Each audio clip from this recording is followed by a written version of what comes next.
कधी कधी आयुष्यात संकट आव्हानं माणसाला चोहूबाजूंनी घेरतात. अशा वेळी मन डगमगू लागतं.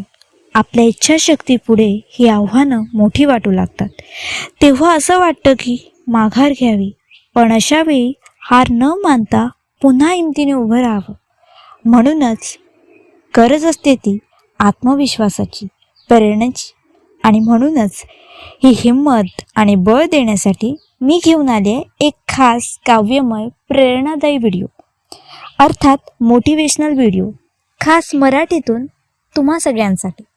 तर नमस्कार मंडळी, मी ध्रुविका पाटील तुम्हा सगळ्यांचं आपल्या यूट्यूब चॅनलवर पुन्हा एकदा स्वागत करते एका नव्या कोऱ्या व्हिडिओत, खास मोटिवेशनसह.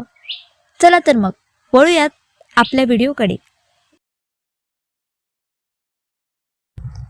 जेव्हा ध्येयाच्या वाटेत अडचणी येतील, तुमचं मन कमकुवत करू पाहतील, तेव्हा त्या अडचणीला, संकटाला असं उत्तर द्या: मातीत मला दडवू पाहशील जर, तर मी रोपटं होऊन येईन.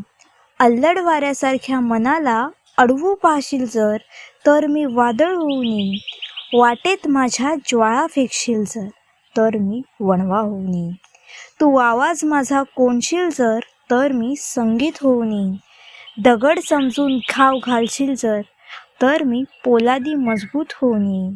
तू विचार प्रवाह रोखशील जर, मी नदीसारखी वाट काढत येईन. तू पंख माझे छाडशील जर, तरी मी कोकिळा होऊन गाईन. आव्हानांचे तू काटे पेरशील जर, फुलांचे गालीचे घालत मी येईन. तू जेवढं कोडी घालशील, मी तेवढे पेच सोडवत जाईन. माझी खूण तू मिटवू पाहशील जर, मी ठळक रेषेसम उमटून येईन. तू जेवढं हरवू पाहशील, मी तेवढीच यशस्वी करत चढत जाईन. तू लक्षात ठेव आव्हाना, तू जेवढं हरवू पाहशील, मी तेवढीच यशस्वी करत चढत जाईन. तू जेवढं हरवू पाहशील, मी तेवढीच यशस्वी करत चढत जाईन. धन्यवाद.